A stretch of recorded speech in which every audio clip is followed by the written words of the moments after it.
Ang palagi po bang pagkain ng karning baboy, baka, lalo ng taba sa karning baboy ay nakaka-high blood?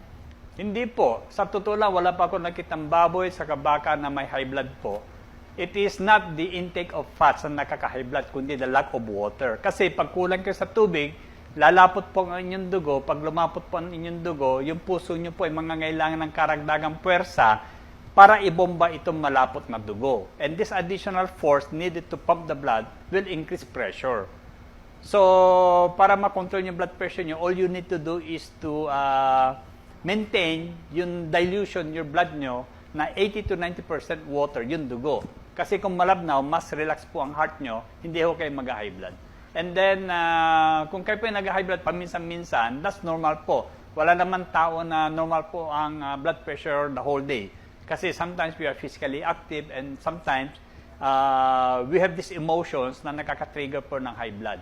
So, as I've been saying over and over again, ang pinakamagandang time to get your blood pressure is pagkagising sa umaga bago kayo bumangon. At yun po yung inyong totoong BP. Huwag kayong mag-BP po sa gabi. It will give you your true blood pressure. Kasi pagod kayo during that time.